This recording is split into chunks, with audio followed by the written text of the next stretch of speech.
now we are, yeah, I think we are live now. Let's see. Yes. Yes. Yeah, I think so. So takes a few weeks practice here, I guess. Hello, everybody. We could pop out the chat here. One day we'll get good at this. Okay. We'll see. Yeah. Okay, great. So that Nice. seems to work. Awesome. Good evening, everybody, or good morning, or good night, or whatever it is. Whatever it is for you. Yeah. So today we released a new chapter in our book about state and bindings, and like all the other chapters in the book, we rewrote this one from scratch. And yeah, we really noticed that both during the workshops, but also just thinking about these things more and more, we just realized we could do such a better job at explaining this. And of course, in your mind, when you think you can explain something, it's always it's a little bit different from what you actually will put on paper. But I think it's at least a lot better than what we had before. So we're really excited for any feedback you have on the book, both on the current chapter, if you already read it, or on the chapter we released last week. And yeah, I think especially with state, right? That's like one of the biggest changes, or yeah, it is a huge change the way state works in iOS 17 and all the other corresponding targets.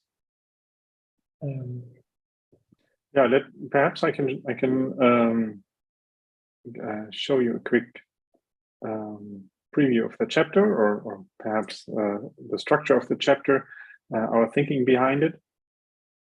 And yeah, let me see if I can share this window with you. So it should be this one here. Okay, so this is the chapter we got out today.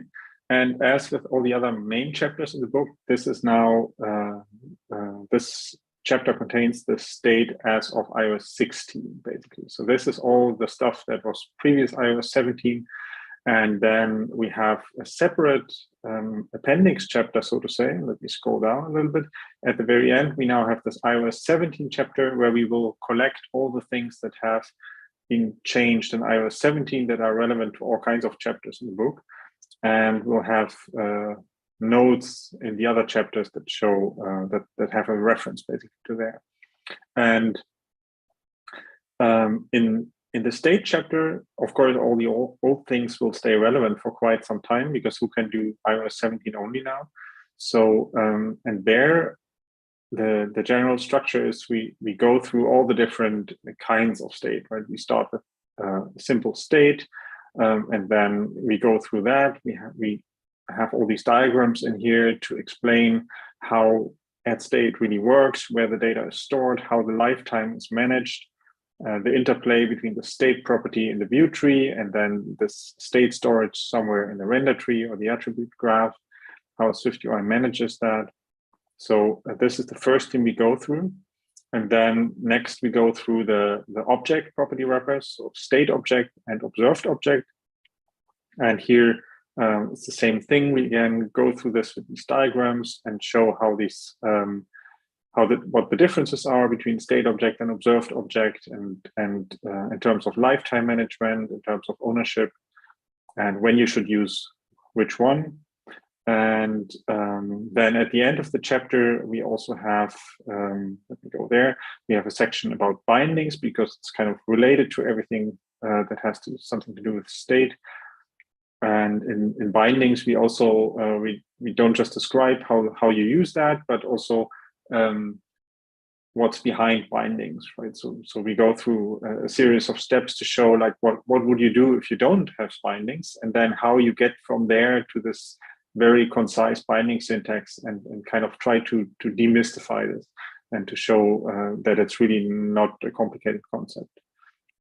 And then we have this new section in about iOS 17, and that's of course all about observable, since that's a big new thing. And there we also try to to highlight the differences, what really has changed, what's the new behavior compared to the old property wrappers, and how does this work. So we also have at least we try to give you some indication of how this magic basically works behind the scenes.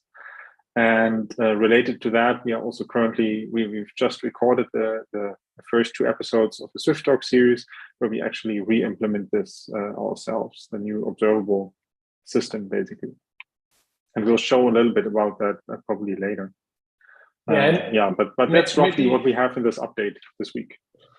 A quick addition to this is, so Florian explained how we explain how bindings work and how observable works, and the point is not per se, I think, understanding how this works, but we do think that in order to use it, it really helps to understand how things work. And especially if there's if it feels like magic, I would say, that's a good thing at first, but it's not a good, mostly not a good way of working with something, right? Like it's magic and you don't really know what's happening. In almost every single case, the implementation will leak through at some point, and then it's very helpful to understand. So, for example, in SwiftUI, you mostly don't really have to care about observation, right? All of this happens automatically, but then you run into performance problems, and that's where you do have to take this into account.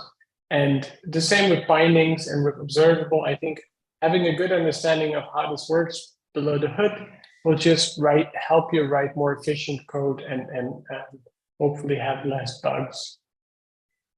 Yeah. There's a question by Franklin about this iOS 17 chapter. So the idea is that for the beta period, basically, of iOS 17, while we are still exploring these topics ourselves, and we are trying to figure out a way how to integrate that into the main chapters, we are going to keep all that in a separate, collect everything in the separate chapter, everything that's iOS 17 only, and then once everything has been finalized, also from Apple's side, we are going to integrate all that back into the main chapters. But we didn't want to touch all the main chapters that are partly done and copy edited and everything. So we wanted to keep this separate so that we have some more leeway to play with that and to see what we actually want to write and how we want to integrate it. Shall we tackle the first GitHub question? Let's do it. So I'll share my screen here and resize everything a little bit. Okay, so this is a question by Josh, and let me pick it up here. Here we go. So the question is about bindings, and basically Josh has this wishlist item and has a state in which he either has loading, error, or finished. And if it's finished, he does have wishlist items, otherwise not.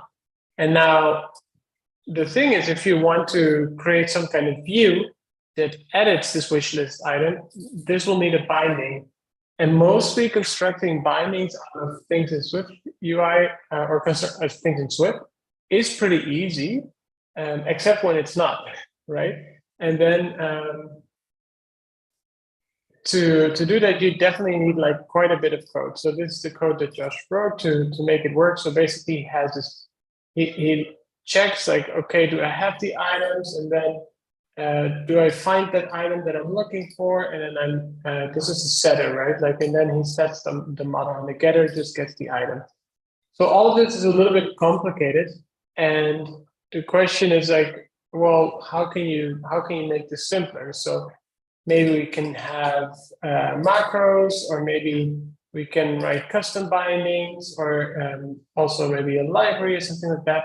And I think in this case, we can actually make it a lot simpler. So let's try to refactor this a little bit. So the thing is that there's a list initializer that takes a binding to an array, and then will give you a binding to the item.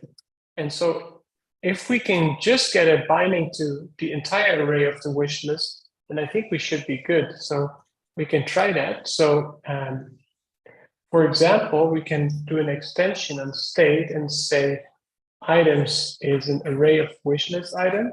And of course, we cannot, like, we could either do something like this, right? Like in the getter, we say guard case let finish items equals self, else return an empty array, and now we can return items. And in the setter, we can do something like self equals finished new value. Now the question is, do we really want to make this an array, or do we want to make this an optional array? I think the optional array is probably a little bit nicer. So, but let's go for this approach first, and then see how we can proceed from there. Okay, so now that we have this items property, we can actually use it for a binding. So we can say $wishlist model.items. And now here we can get a $item in. Let's see. Not quite happy yet. Not sure yet. The wish list, let me see. We need to say that state.items, of course. Yes. Okay, so now it's happy. And now we can actually just remove all of this code, the whole custom binding. And here we can just say $item. See if this compiles. It does. And this does actually work. Now, another thing we could do is we could say, well, we don't really want to make this a binding to an array, or in some cases you cannot even do this. And we can actually turn this into an optional. So we need to return nil here. And then here we need to say, well, if we have a new value, then we say self-finished. And now, of course, the code here is not very happy anymore. So one thing we could do is we could say something like if let binding equals $wishlist model state.items. And of course, for an if let, we need this optional not to be inside the binding, right? It needs to be an optional binding.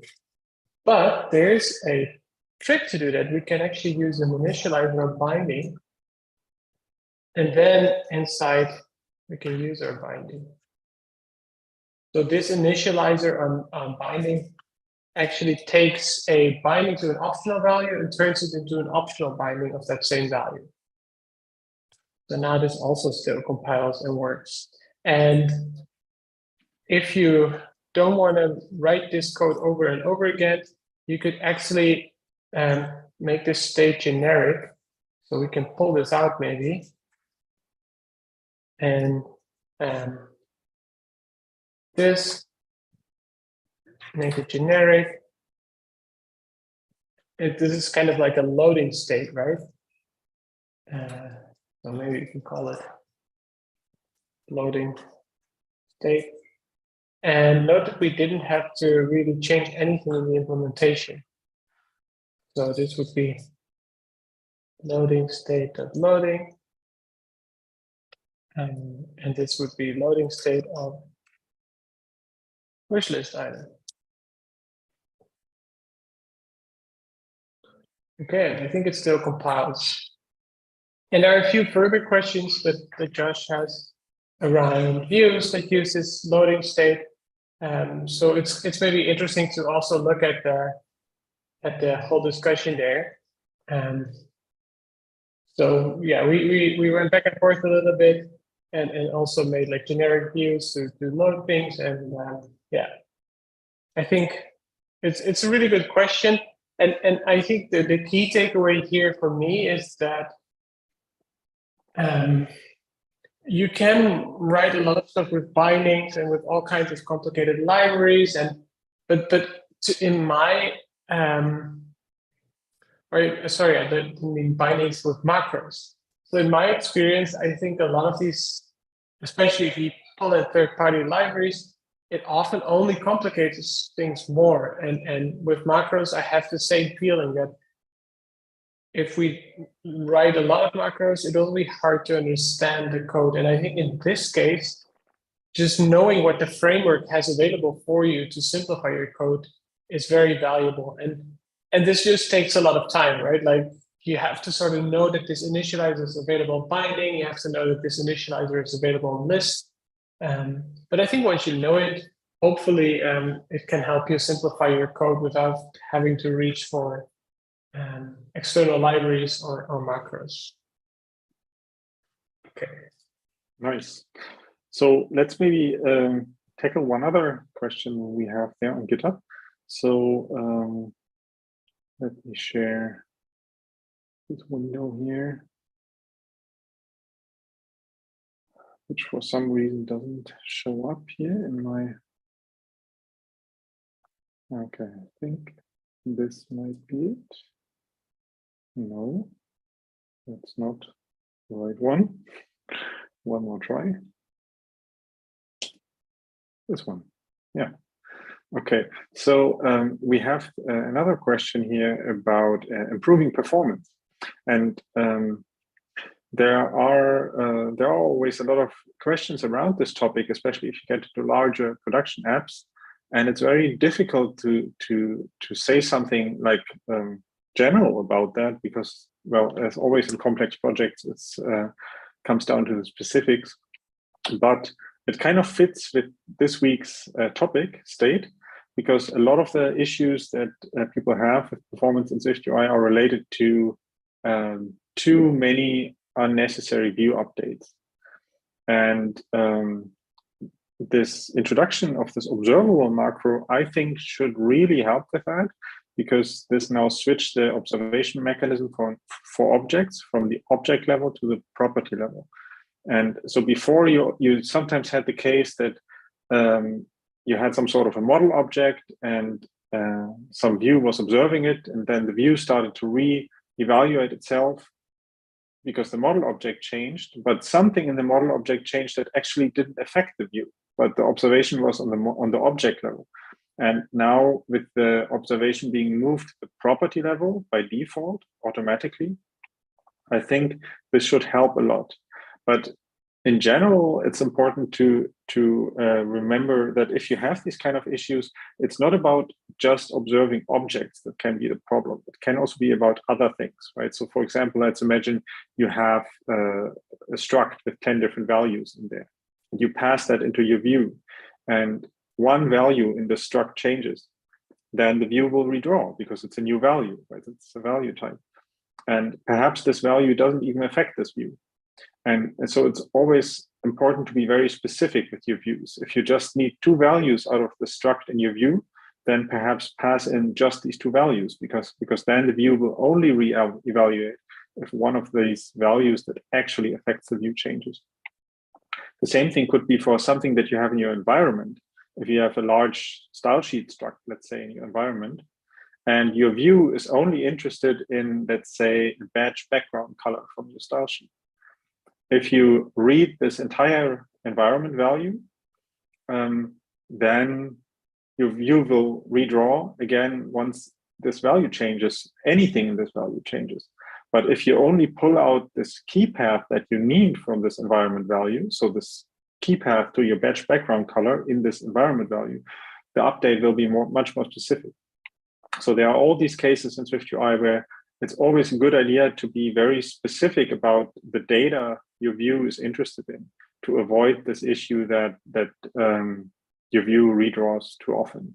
But and that said, of course, in most cases, it doesn't make a difference, right? Because most views are not performance critical views that are kind of evaluated a lot and kind of are situated in somewhere in your app that where it could cause a problem in terms of frame rates and stuff like that. But of course, these cases exist, and then it's important to check for that and to see, why is my view redrawing that much, perhaps, and how can I solve it? And pre-iOS 17, a common thing was that we said, well, perhaps you have to look at your model objects or your view model objects or whatever it is, and split them up into smaller chunks so that the updates become more specific for particular views.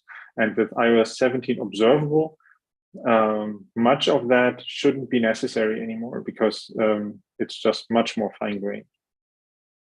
Yeah, maybe also to add is there's a really good WWDC talk about this, where they also explain some of the stuff that happens internally. So like when you have a list, they explain that the list item should have a single view as the root and not like an if condition, because then they need to do a lot of extra work and not any view and all of that.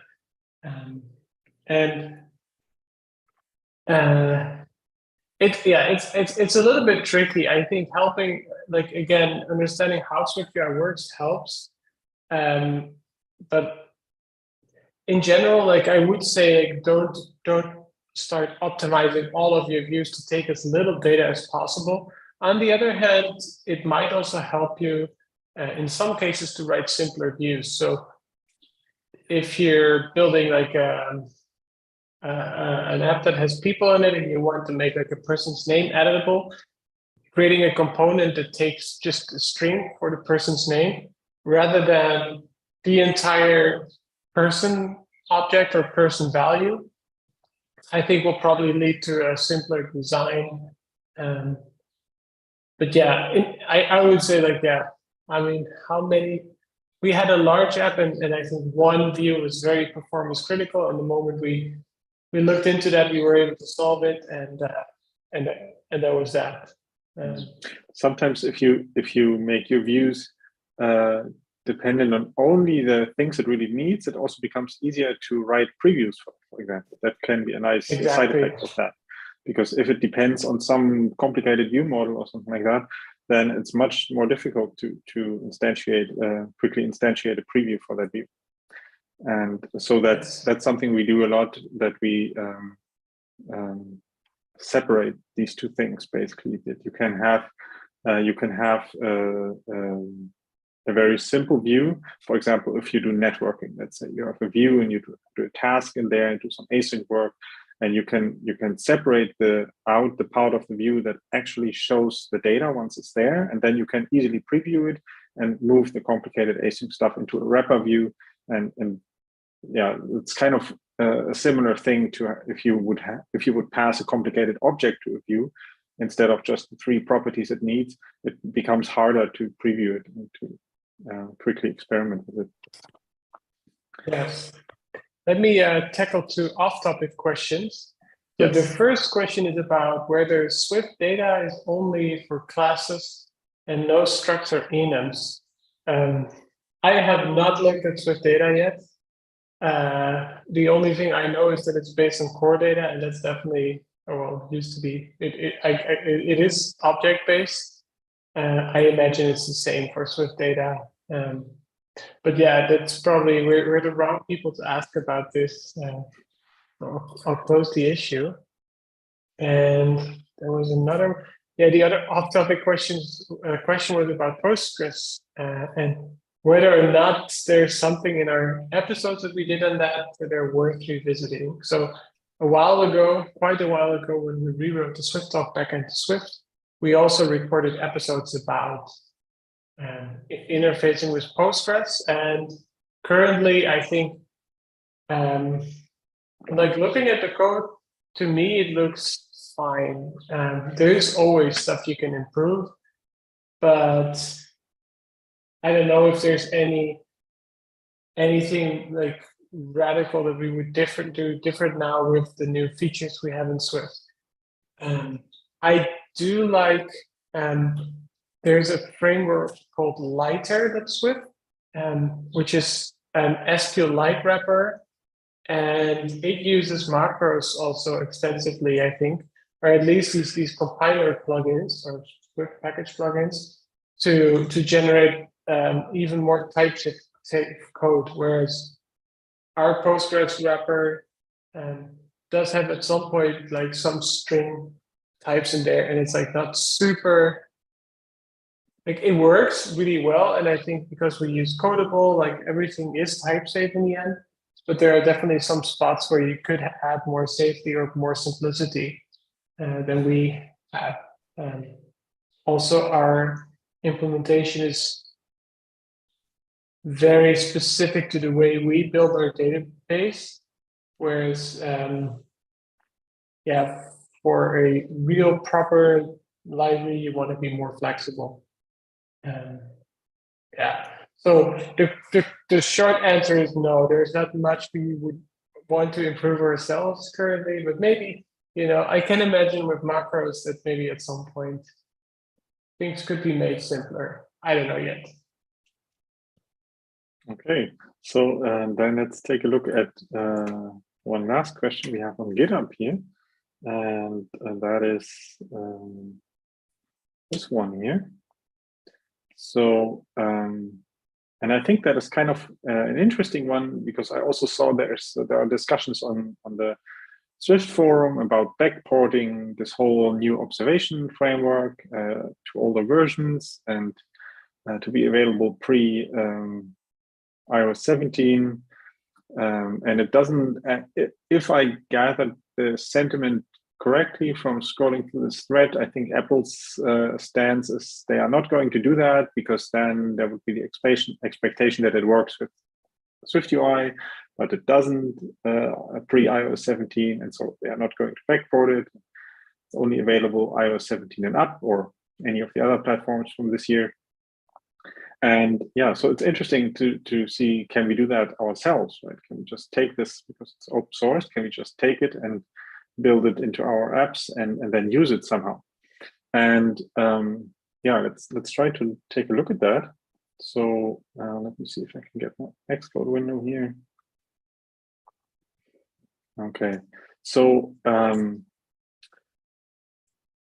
first thing, of course, is like taking this code and getting it to compile. And we haven't looked at that, and we won't do that here today, because what we will do is we will, as a stand-in for that, we will use our observation re-implementation that we are currently doing for the SwiftTalk series that will start next week, I guess.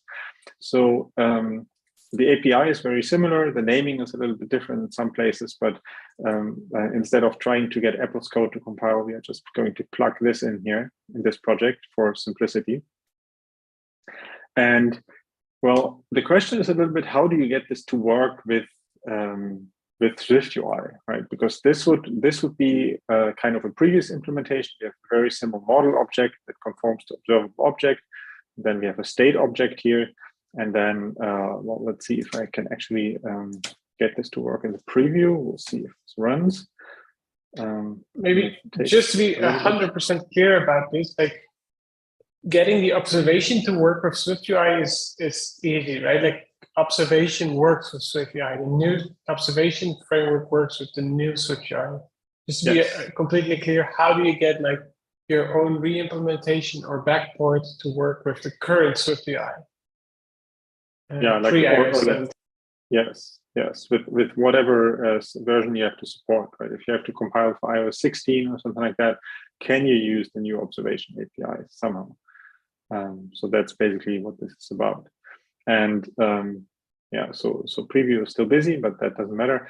So here we have the way you would perhaps wrote this before, right? Have a state object here and this observable object, and we can switch to our implementation here.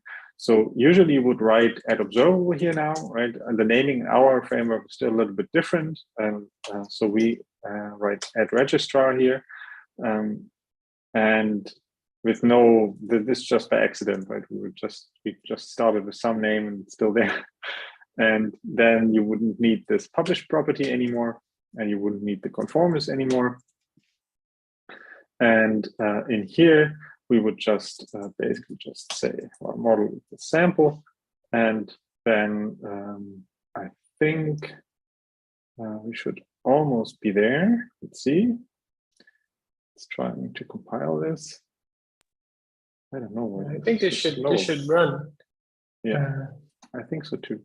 Let me see if I can get this to work here. Some of the preview is not coming up currently. Let me, so I think it should run, and it does run in the simulator. Let me share a portion of my screen instead of this window, and then I can actually show the simulator. So let me. Yeah, and so if we think about what's happening here is we are using our new observation implementation. This will fire events, but of course, and Florian is incrementing the value in the model. The thing we sort of expect to happen is that our view doesn't update because we're not subscribing to the events. Yes, exactly. Yeah, I'm not sure. It's Xcode beta. Now it's stuck on preparing editor functionality. Nice. Let me see if I can just rebuild. No, let me close this entire Xcode beta thing and see if I can relaunch that. Okay, let's see. So Xcode beta. We also had a bunch of crashes with the beta, right? With Xcode beta. Not on my machine. I think maybe you were holding it wrong. Yeah, perhaps. Okay, so let's try this again. Let's see if it builds. Yeah, packages are getting resolved. So we have to check for that. And now we can build. And with any luck, the simulator will come up and launch. Yeah, perfect. Okay, finally. Okay. So once we get past the black screen. Yeah, so just to reiterate, we're changing the model value, but we're not subscribing. So hopefully, or probably we will not get an update here. Yeah, otherwise we did something wrong. Come on, simulator. What's going on here? Yeah, there we go. Okay, so I can tap the button all I want. Doesn't really change anything. Yeah. So that's exactly what we would expect. And so now the question is, how would we do that, right? How would we make that work? What we can do is something like that. There's this API in the observation framework, and we have that in our re-implementation as well. And it's called with observation tracking. And the idea is in this first closure, apply closure, you just execute the code you want to execute. And every model property, or let's say every observable object property that you access in this closure will be tracked for you. So once any of these properties change, this onChange will be called. And what we can do to now basically hook into SwiftUI to make SwiftUI redraw is something like that. We can say add state private var update, start with 0. And then in here, we can say update plus equals 1. So we'll change the state value in this onChange. And for this to work, we also have to actually use the state value in our view body. Otherwise, there will be no dependency between this state property and this view body. And to do that, we'll simply do this. And so we access the state property that should create this link between the state and this view body. And now, if you press the button, we actually get updates. So this would be the general idea if you would want to integrate that, right? Then you have to execute your view body with observation tracking closure. And that means any property like model.value, which is observable object, will be registered and changes will be posted to this onChange closure. Or let's say if any of the properties that you access in here changes, you get this onChange closure once, and then you can update some sort of a state to trigger a redraw. And that is, of course, relatively intrusive, right? Because you have to write this here into your view, and you have to add the state property. And so one other thing we tried is to create a custom protocol. And it's also a little bit awkward, but it's doable. It depends really if you just want to do that in one place, maybe you just do that. But if you want to do that more regularly, you could do something like have a protocol, my view, let's say, and this could have a my body, of type myBody, and then you introduce that here. So myBody is of type view. This is get property, and then we could, instead of making this thing a view, we can make it my view, and we are trying to move all that into all the stuff that we don't want to have in here. We want to move that into this protocol, basically. So the problem is well, let's say we could try to do something like that. And we could try to conform this to view, and then write an extension on here and implement the body to conform to view. But to make this code work, so let's pull this in here. To make this code work, we need this state property, right? So we could, let's say here, we could say myBody. But we cannot declare the state property in this extension. So that doesn't work. But what we can do is we can create a wrapper view. So we could do something like struct observation wrapper or something like that, which is the view. And then in there, we could have our state property, and we could pass in the content and do something like, let's say v is my view. And then we do content is var content is v, and then implement the body. And then we can pull this, or this part here, can pull this into this body. And let's see. I think we need the extension still. We'll still need it, right? Yeah, we can also do it later. And okay, so now we basically have to use the content in here.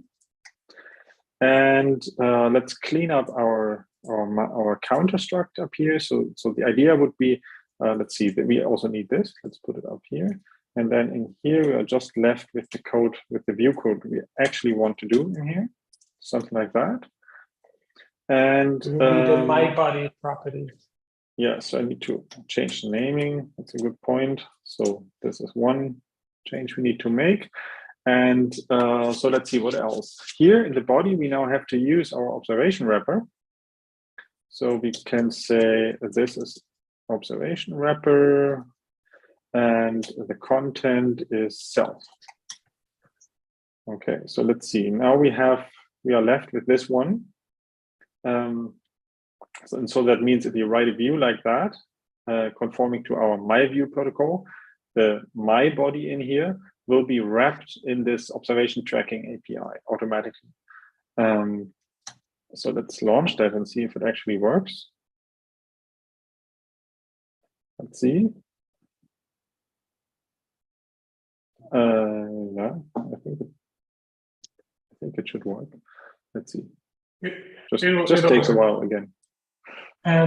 So there's in the meantime, there's a few really good questions in here. So you answered Tom's question about whether counter can be generalized into a wrapper view. That's what you just did. And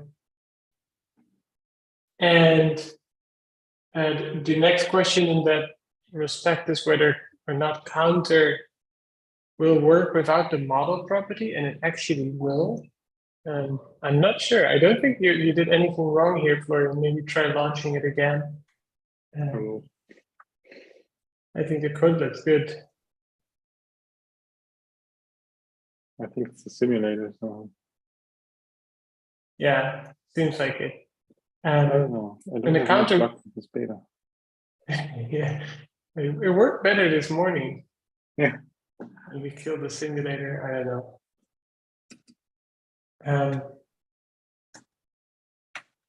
And so the nice thing about the observation framework, both Apple's proper implementation and our sort of quick hacky re-implementation, is that you do not need to worry about where an object lives if you want to observe it. It just has to be somewhere. So you can observe a singleton like sample. You can create a property like var model equals sample, like Florian did on line 36. but you can also like have that in a state property or somewhere else. Like you do not need to worry about this at all anymore. As long as your model object conforms or it uses the @observable macro, observation will work. And not only that, like Florian mentioned before, it will observe things at the property level rather than the object level. So if you're not using a property, you will not be notified. So this is really good, I think. Let's see. Let's see, second try. Poster board quit unexpectedly. Interesting. Oh, let's see if this is still old or if it comes up. Maybe one other thing in the meantime we can mention that is interesting is we also tried this earlier today. The thing is that you could also try to put this code, let's say, in a view modifier or something like that. Just write your normal view and then do something like dot with observation or something like that. But the issue is that as soon as, or the other way around, the only reason this code works is because the content here is not just a view, but it's a my view. And by being a my view, it kind of escapes SwiftUI's smart checking if actually something in this view has changed, if it has to re-render, because nothing in this struct ever changes, right? It always points to the same model object here. That's the only property it has. So this counter value of the value of the counter view will always be the same if you compare it like property for property or like byte for byte, right? And so if this would be just a view, then it would not update. I think I found the problem with your code just by you talking about it. Oh, so really? On line 28, you need to change it to content of my body, and then everything will work. Oh, I forgot that. Yeah, that's a good point. So the simulator is actually not stuck, but it's just showing empty screen. I think it must be in some kind of infinite loop. But it's also a little bit stuck because it's very slow. Everything's like.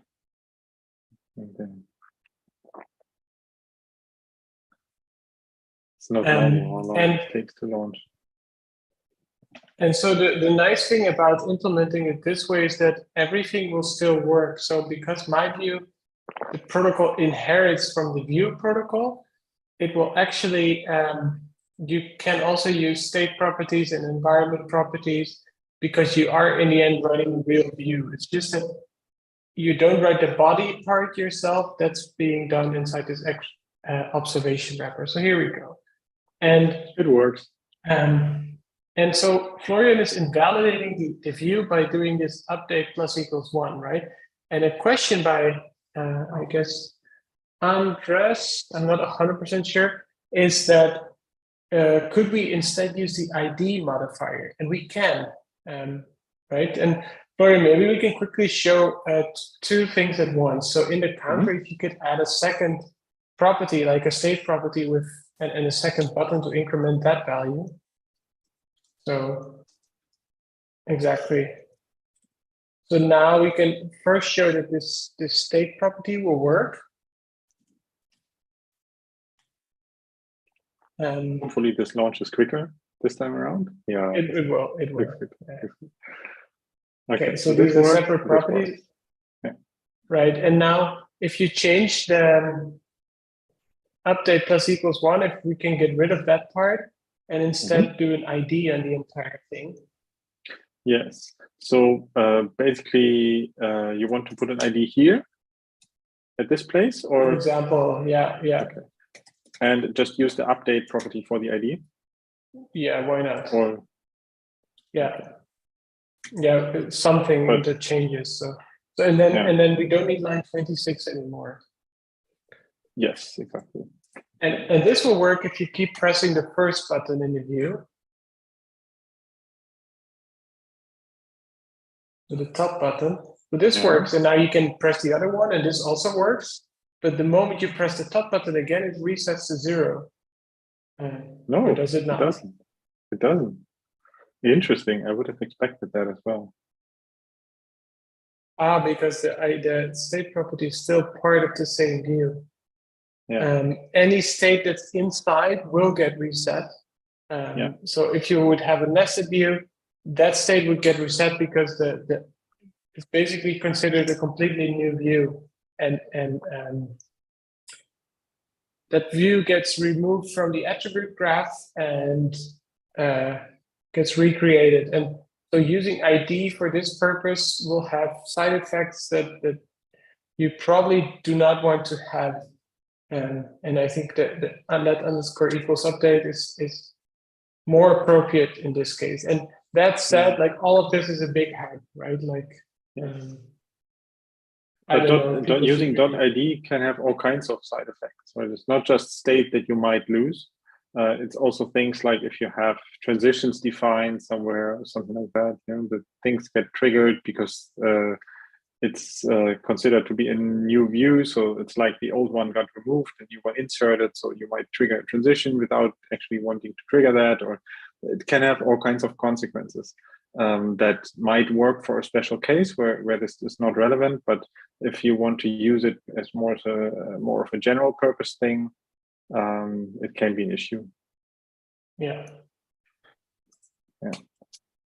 So Okay. Another unrelated question from the chat is, what's the plan for releasing the second edition? This will be incremental, and final release will be in the fall. Thanks.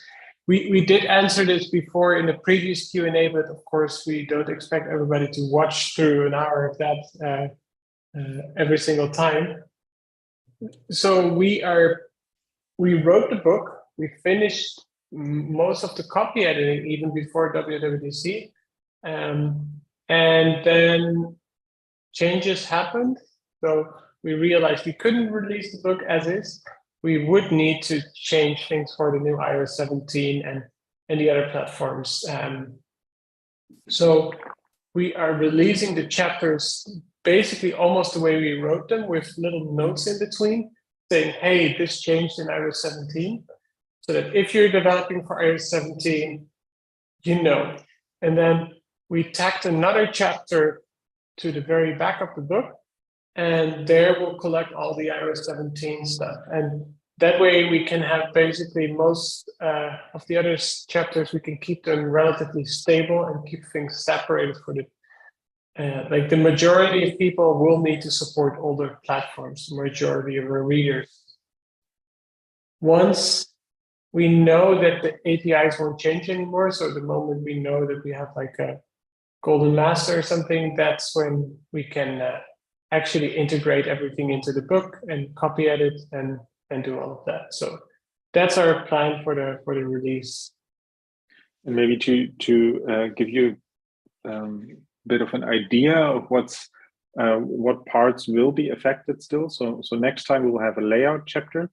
There we have surprisingly little things, I think, that need annotation there. There are a few things like, for example, before grid was broken pretty bad, and now they seem to have fixed it, at least what we tested quickly. So perhaps we can add some more good description of that, because before we actually didn't include much about grid because the behavior wasn't just what it should be. Then we have a chapter about the environment. Nothing much will change there except for that environment object kind of goes away, the property wrapper in iOS 17. It's again connected to observable. And then we have a chapter about animations, and there we have some changes as well. Right? We've got new animation APIs and some changes in the APIs to transitions as well. So there will be some changes in this, some more changes in this chapter. So some things are not that much affected, others more, but for the most part, things are additive, right? Like observable is kind of the thing where we expect the old things to get deprecated at some point, but most other things that change with iOS 17 are more additive. Yeah, for sure. Yeah, it is really cool to see. I am very happy about that. The way we understood things, the mental model we had built up in the very first edition of this book is still valid, right? Like it's still the same ideas. Views are blueprints, and the way the layout system works. Like we investigated how HTEX work exactly, and it still works the same way, which I think is really cool. Yeah. Okay, so we don't have any more GitHub questions, and it seems like we don't have any more questions in the chat for now. So I would say let's call it a day. So. Yes, thanks for watching, everybody. Thanks for tuning in. We'll be back next time we have a new chapter to release. So I guess we'll be back next Friday. Yes. And I'm not gonna say like and subscribe. It's like the default way to say goodbye on YouTube, right?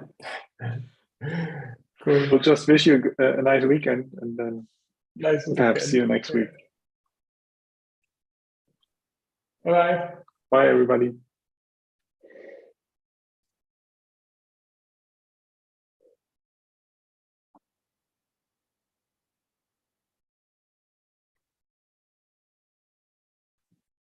Okay.